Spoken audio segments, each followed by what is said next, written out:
know it's the 3rd of February, but it really feels like the 3rd of April out there with some of these temperatures being well above average the past few days, and that's a trend we're going to see continue as the weekend and next week progresses. Let's take a look at our satellite loop this morning. The past couple hours did see a big mass of clouds sticking around overnight. The big bulk of clouds we saw yesterday has moved offshore, but we really did remain dry despite all these clouds and a couple pokes of sunshine as your morning started seeking its head out in southeastern Pennsylvania. And that's going to help warm things up as the sun comes out in full force. We'll see those temperatures again well above average. But we're all off to a chilly start. If you look at this map, we'll see lots of purples and blues, 20s and 30s coming up across Pennsylvania right now. But remember, these lows that we saw overnight are about 10 degrees above average. So although it looks pretty chilly out there, we could be doing a lot worse here for the first week in February. Let's zoom out and look at some of our temperatures nationwide. We see a big bubble of warm air working its way up in the central plains.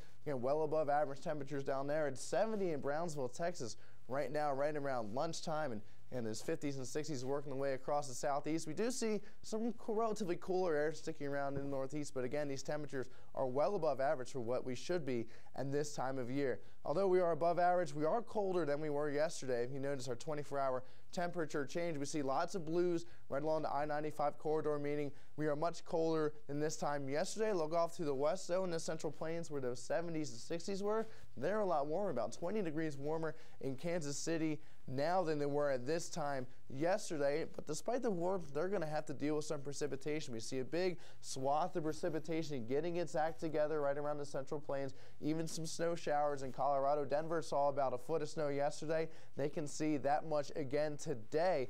The system will track its way eastward, and we'll have to watch this carefully. Looks like it'll scoot to our south, but it's something we're going to watch very closely. And here's how we think it happens. Eye in the sky forecast for 48 hours. There's that storm getting its ugly head out and getting its act together. It'll move its way eastward, but by tonight, we're still high and dry under control of high pressure, I should say. Again, as Saturday and Sunday approaches, that storm scoots off to our south, could touch off a few showers or snow showers, especially south of the Turnpike. Other than that, the most of the state should remain on the drier side.